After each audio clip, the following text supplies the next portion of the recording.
Bonjour à tous, j'espère que vous allez bien. Aujourd'hui je vous retrouve dans ma cuisine comme d'habitude, mais pour une vidéo un petit peu spéciale. Vous avez été nombreuses, on va dire, à me demander quelques détails et des infos concernant la déco de ma cuisine. Donc je me suis dit que cette chaîne est aussi la vôtre et que je dois répondre à vos attentes, aux choses qui vous intéressent. Donc j'ai pris le temps de faire une petite vidéo déco et organisation. Je vous avais déjà fait ça dans mon ancien logement. J'essaye de trouver un côté toujours organisation, cuisine pour vous présenter ce genre de vidéo. J'ai fait un maximum de prises de vue hier parce qu'il faisait vraiment un temps beaucoup plus agréable, il y avait une belle luminosité, donc je vous ai filmé pas mal de choses. Je vais vous expliquer toute cette partie de la cuisine en voix off et je vais voir si je vais pas faire pareil pour l'autre côté pour essayer de vous partager un maximum d'infos avec une luminosité qui soit agréable pour vous. Au niveau de la différence par rapport à mon ancien logement, c'est surtout le mobilier de la table et des chaises qui a changé parce qu'on a un petit peu plus de place ici. Ce qu'on a pu faire, c'est que dès qu'on vendait un mobilier de notre ancien logement, on choisissait ici ce qu'il fallait, ce qui correspondait un petit peu mieux. Donc voilà, c'est surtout table et chaises et c'est peut-être cette partie-là qui vous intéressait. Et un petit peu les rideaux, je vais vous expliquer tout ça. Et les luminaires, ça c'est des choses que vous m'avez demandé aussi dans les commentaires. Donc je vais vous donner tous ces détails. Mais avant, j'allais quand même intégrer une recette dans ma vidéo. J'allais pas rester comme ça. J'avais envie de tester un matcha latte de printemps que j'ai vu un petit peu partout sur les réseaux en ce moment. C'est tout simplement en ajoutant quelques fraises au matcha latte. Donc vous savez que j'en bois beaucoup, j'aime bien prendre ça le matin, alors c'est souvent je le bois chaud. Bon là comme j'ai que des fraises congelées, je vais tenter comme ça et puis on verra bien. Donc c'est parti, je vous montre comment je prépare cette petite boisson de printemps et je vous retrouve ensuite pour toute l'organisation de la cuisine. Du coup, ce petit matcha latte de printemps me permet de vous partager une recette supplémentaire que je fais avec mon blender, le Nutribullet. Je m'amuse pas mal avec ce nouveau petit appareil. Donc j'ai utilisé 3 fraises congelées, je rajoute de l'eau. En fait, c'est les ingrédients que j'utilise d'habitude pour faire le matcha latte, sauf qu'il y a les fraises en plus. Donc en général, je mets moitié eau et moitié lait végétal. Donc là, j'ai gardé à peu près les mêmes proportions. Et je rajoute la petite cuillère à café de matcha et là donc pas besoin de fouet ni rien spécial à matcha. Avec le petit blender c'est pratique, tout va très bien se mixer, il n'y aura pas de grumeaux. Donc voilà, la recette est très simple à préparer, originale, et je vous retrouve à la fin de la vidéo pour la dégustation et vous donner mon avis sur cette recette. Je vous retrouve donc sur cette partie de la cuisine pour parler donc du vif du sujet, l'organisation de cette nouvelle cuisine, donc qui est, c'est vrai, beaucoup moins récente que celle de mon ancien logement, mais qui est beaucoup plus fonctionnelle et qui a beaucoup plus de rangement. Donc c'est vraiment très pratique. Sur cette partie, tout simplement un petit peu de déco, je vous partage quelques idées, des plantes artificielles de chez Ikea, des planches en bois. J'ai ensuite essayé de ranger sur tous les meubles hauts les choses de tous les jours pour que ça reste accessible. Et sur le plan de travail, voilà ce que j'utilise vraiment au quotidien. Donc il y a des choses que vous êtes certainement habitués à voir dans mes vidéos. Et un peu plus en détail donc sur le plan de travail, cette partie que j'avais déjà dans mon ancien logement, j'avais gardé cette disposition pour l'assaisonnement. Vous trouvez ici le vinaigre et l'huile, les petits bouchons viennent de chez La Farfouille et les bouteilles, vous me demandez souvent, c'est quand chez Lidl ils font la semaine italienne. Voilà, je les avais trouvées là-bas. Le poivre au 5B que vous voyez souvent dans toutes mes vidéos, mes différents sels pour l'assaisonnement et toujours voilà des herbes séchées à portée de main, j'en mets un petit peu partout, ça met beaucoup de goût. Et les petites cuillères en bois que vous connaissez bien, et je m'installe sur cette partie pour voilà quand je cuisine et tout ce qui est assaisonnement. Ici on retrouve tous les ustensiles bois essentiellement que j'utilise pour pas abîmer les poêles, un peu de déco avec ces jolies pattes et un coin mini cave, alors vraiment mini cave. J'avais gardé cette bouteille de vin que j'ai trouvée jolie.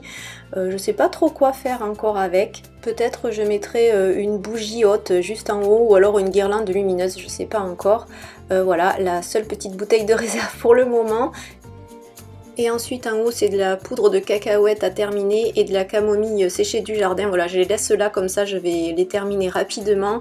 Et le Nutribullet toujours sur le plan de travail, tellement pratique. Je vous mets en barre d'infos la référence de mon modèle.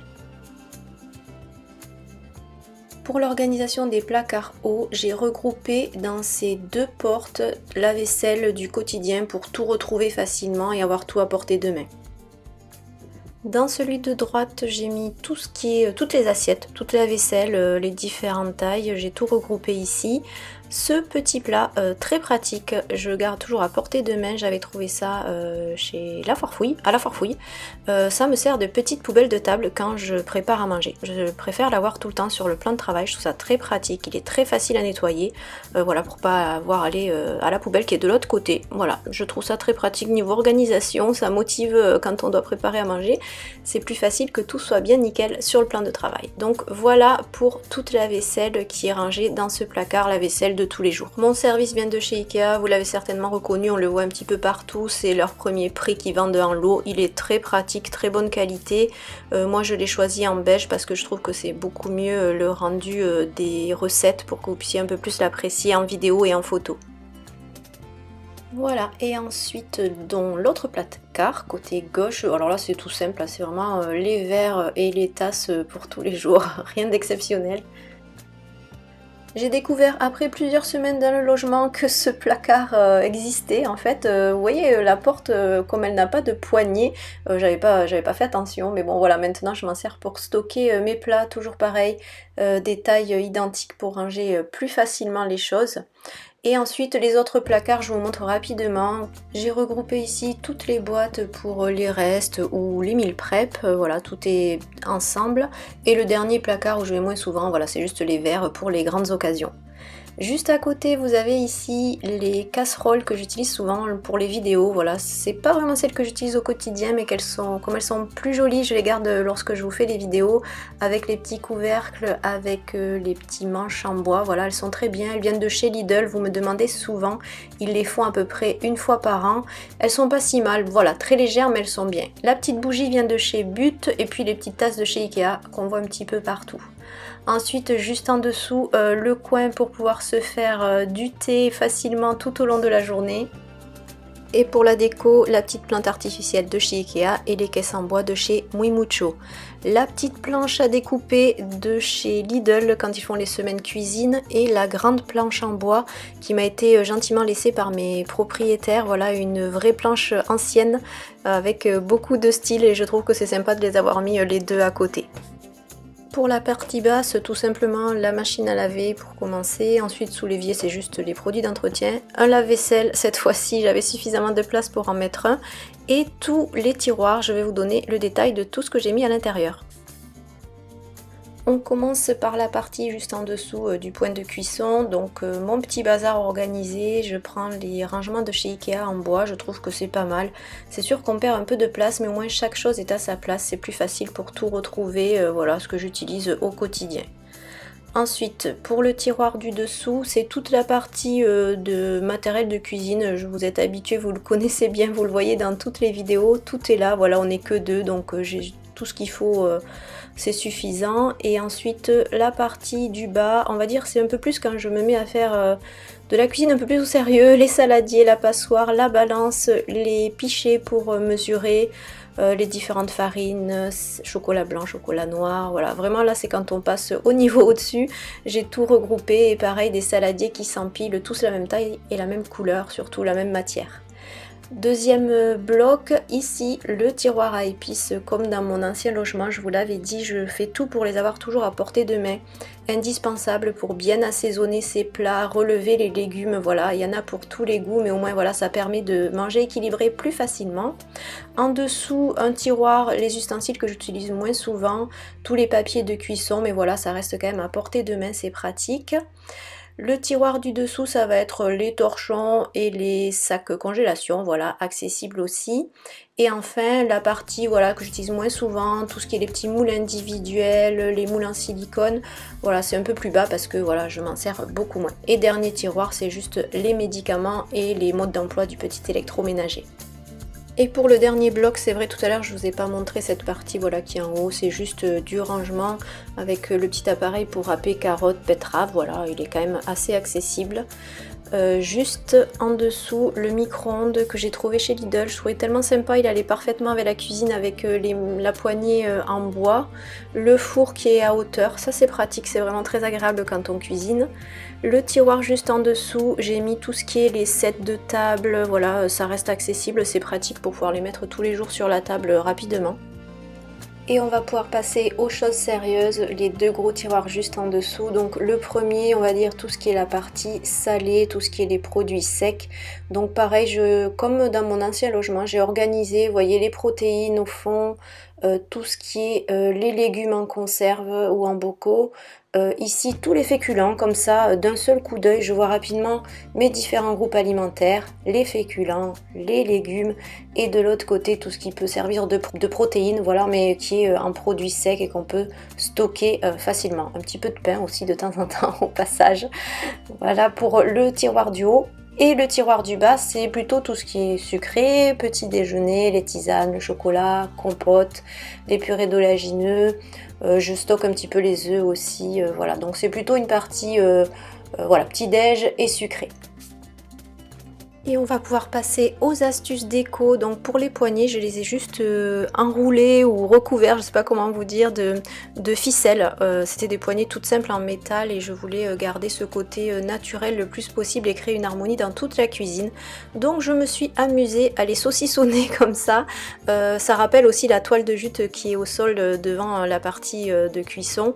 C'est vrai que c'est en attendant parce que c'est pas super pratique pour nettoyer, à part vaporiser du Sanitol dessus, je peux pas vraiment bien nettoyer.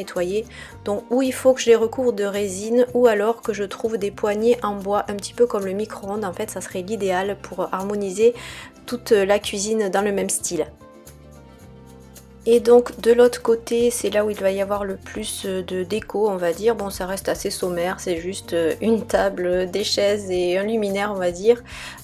Au niveau du luminaire, il vient de chez Ikea, je pense que vous l'avez reconnu, on le voit un petit peu partout. C'est une sorte de corbeille panier à l'envers.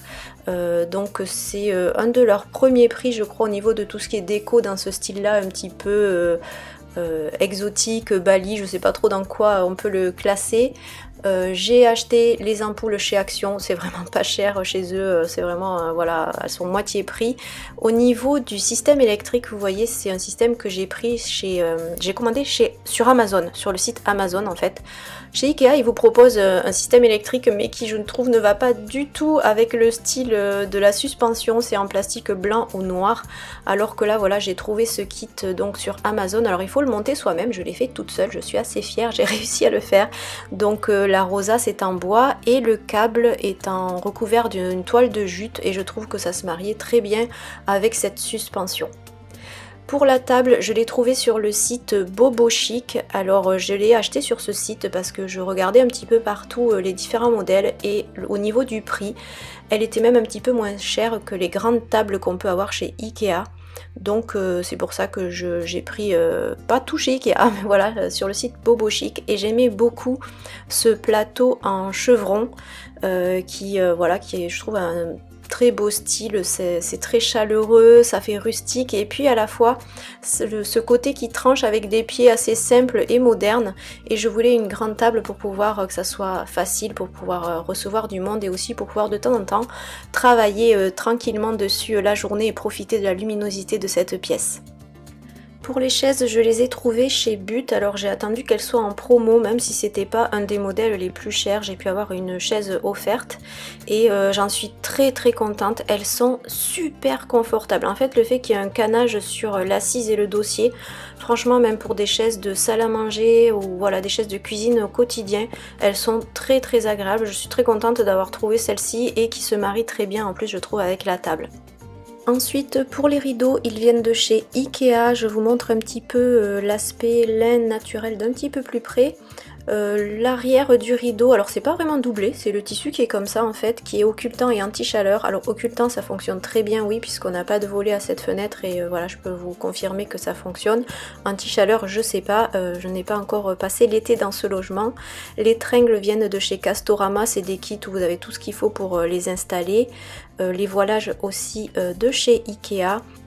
J'en profite pour vous préciser qu'au niveau du prix, j'ai trouvé donc 4 rideaux chez Ikea pour le prix d'un seul rideau de chez Maison du Monde. Donc voilà, à ce niveau-là, Ikea se positionne très bien pour les prix. Et je trouve que ça valait vraiment le coup, ils sont tout aussi jolis, le rendu est super, en plus j'aime beaucoup quand la tringle peut passer comme ça dans le rideau, j'aime pas trop les œillets. Et au niveau de l'astuce, je vous montre, j'ai fait pareil dans mon salon, vous voyez j'ai placé les tringles le plus haut possible, même si vous voyez la fenêtre elle était beaucoup plus basse. J'avais vu cette astuce sur un site de déco, ça permet de garder de la hauteur, voilà cette profondeur, cette hauteur de pièce en mettant les rideaux le plus près du plafond. Je vous retrouve donc à nouveau de l'autre côté vers la cuisine. Vous reconnaîtrez peut-être pour ceux qui me suivent depuis plus longtemps ce petit meuble, cette desserte de chez Ikea que j'avais dans mon ancien logement mais qui était en gris. Je l'ai repeint en blanc. Il existe d'ailleurs comme ça en blanc et bois chez Ikea. J'ai changé le petit bouton du tiroir. C'est lui qui m'a inspiré d'ailleurs pour faire les poignées de la cuisine, les autres poignées. Je trouvais ça très mignon en corde. Ces dessous de plat viennent de chez Action et puis ce petit accessoire de déco, je l'avais déjà dans mon ancien logement. Voilà, j'ai mis des petites fleurs de pampa beige, j'aime bien c'est les couleurs qui sont un petit peu dans ce nouveau logement. Voilà un petit peu pour ce côté-là, je crois que je vous ai tout expliqué pour la déco. Vous allez peut-être reconnaître en haut ma plante que j'avais aussi dans mon ancienne cuisine où je me cachais des fois, je cachais la caméra derrière. Voilà, c'est pas moi qui me cachais, mais je cachais la caméra derrière pour avoir un petit peu de végétal dans mes vidéos. Donc maintenant elle a sa place en hauteur.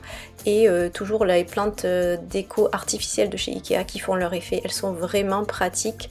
Voilà, on se retrouve du coup sur ce côté de la cuisine. Je pense qu'on a tous un sac à sac, j'ai suspendu ça ici. C'est pratique d'en avoir toujours à portée de main. Ce petit sac vient de chez Ikea aussi d'ailleurs. Les petits dessous de plat et le manique pour attraper les plats du four. Et juste en dessous, une caisse en bois que mes propriétaires aussi m'ont gentiment laissé. Je pense que c'est une ancienne caisse de vin. Et je range à l'intérieur les accessoires de mon aspirateur. J'avais pas envie d'accrocher le Dyson au mur dans une cuisine, je trouve ça pas très joli. Et donc voilà, on se retrouve de l'autre côté. Je pense qu'on a fait le tour. J'ai essayé de vous donner un maximum de détails. Je vous retrouve maintenant pour la dégustation du petit matcha latte de printemps. Voilà, j'espère que cette petite vidéo aura répondu à toutes vos questions au niveau de déco, aménagement, organisation de ma nouvelle cuisine. Ça m'a fait plaisir de vous partager ces quelques astuces si ça peut vous aider à vous aussi vous organiser chez vous. J'ai donc préparé en début de vidéo le petit matcha latte à la fraise et je vais vous dire voilà en direct ce que j'en pense. Alors la couleur est assez jolie, c'est un petit peu girly, c'est rose. Et au niveau du goût, donc je pense que ça va quand même changer le goût du matcha parce que là avec de la fraise, mais bon, à voir.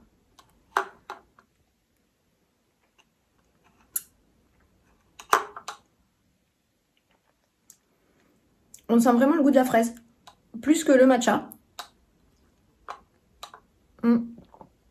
C'est très bon, c'est très frais.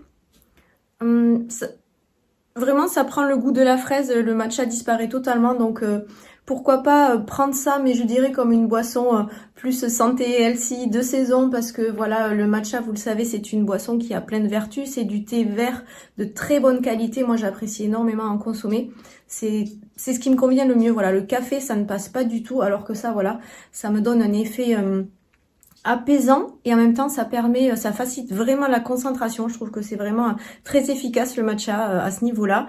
Le goût du matcha me plaît puisque j'aime bien boire du thé, mais là entre nous, voilà, je vous dirais vraiment ce petit matcha latte de printemps, c'est plus voilà le goût de la fraise qui prend le dessus. Donc autant me faire des smoothies de fruits avec des fruits rouges, des fraises, etc. et de garder mon matcha pour le savourer au naturel en matcha latte.